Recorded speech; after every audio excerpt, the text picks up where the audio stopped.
दोस्तों ware house बनाने के लिए ना एक केवल एक डिपार्टमेंट था या एक बैंक था जो सब्सिडी देता था, वो था नाबार्ड। पर लास्ट ईयर 10 जून 2025 से क्या हुआ, सब्सिडी पे रोक लगा दी गई या बंद कर दिया गया, इसको टेम्परेरी सस्पेंड कर दिया गया। तो अभी फिलहाल अगर देखा जाए तो वेयर हाउस का इंफ्रास्ट्रक्चर डेवलप करने के लिए कहीं से कहीं तक आपको कोई सब्सिडी नहीं मिलती। और अगर इस केस में किसी को अपना वेयर हाउस बनाना हो तो क्या करना होगा उसे, तो उसके पास केवल एक चारा बनता है और वो बहुत अच्छा है। अगर आप वेयर हाउस बनाना चाहते हो, एग्रीकल्चर से रिलेटेड आप अपना जो भी स्टोर करना चाहते हो, तो उसको लिए आप क्या कर सकते हो, उसके लिए क्या कर सकते हो, आप एआईएफ स्कीम को अवेल कर सकते हो, एआईएफ स्कीम का बेनिफिट ले सकते हो। क्या खास बात है इस पे, एआईएफ के बारे में ऑलरेडी मैंने कई बार बताया। एआईएफ एग्रीकल्चर इंफ्रास्ट्रक्चर फंड है, जिसमें क्या होता है, मैक्सिमम जो लोन है, लोन की जो रेट ऑफ इंटरेस्ट है ना, उस पर ब्याज की छूट का प्रावधान होता है। पर छूट तो मिलती ही मिलती है, मैक्सिमम रेट का भी एक उन्होंने सीलिंग कर रखी है। मतलब अब बैंक की जो गवर्नमेंट के साथ एक ट्रीटी साइन हुई है, उसमें कहा कि आप ज़्यादा से ज़्यादा लोन का जो रेट ऑफ इंटरेस्ट होगा आपको वो 9% होगा, और ब्याज की छूट कितनी मिलेगी, 3% की छूट मिलेगी। मतलब इफेक्टिव रेट ऑफ इंटरेस्ट अगर आप अपना वेयर हाउस बनाते हो तो आपको कितना देना होगा, 6% की रेट पे। तो देखो, अगर कैपिटल सब्सिडी हटा दी जाए, कैपिटल सब्सिडी नहीं भी मिल रही, तो भी एक अच्छा खासा आपको यहाँ सेविंग हो जाती है।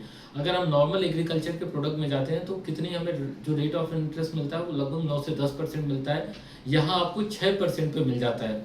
दूसरा, वेयर हाउस बनाने के लिए सबसे बड़ी प्रॉब्लम क्या आती है कि आपके पास कोलेट्रल, जब भी आप बैंक पे लोन लेने के लिए जाते हो तो बैंकर आपसे कोलेट्रल की मांग करता है कि आप क्या प्रतिभूत गिरवी या क्या देने वाले हो, मॉर्गेज पे क्या देने वाले हो।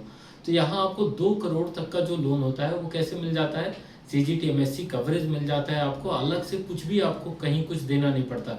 एआईएफ के अंडर आपको जो भी प्रपोजल है, अगर आपको अपना वेयर हाउस बनाना है तो आपको क्या करना होगा, एआईएफ की साइट विजिट करनी होगी, प्रॉपर प्रोजेक्ट रिपोर्ट बनानी होगी, और बहुत ऐसा भी मतलब उसकी जो डिटेल्स हैं ऐसी इतनी ज़्यादा कॉम्प्लिकेटेड नहीं है। प्रॉपर तरीके से अगर उसे फिल किया जाए तो मुझे लगता है हार्डली आधे घंटे से 1 घंटे का काम है। केवल आप प्रोजेक्ट रिपोर्ट अच्छे से बनाओ, आप अप्लाई करते हो एआईएफ में, एआईएफ का डिपार्टमेंट उसे अप्रूव करके जिस भी बैंक को आपने नॉमिनेट किया है उस बैंक में आपका प्रपोजल पहुंच जाता है।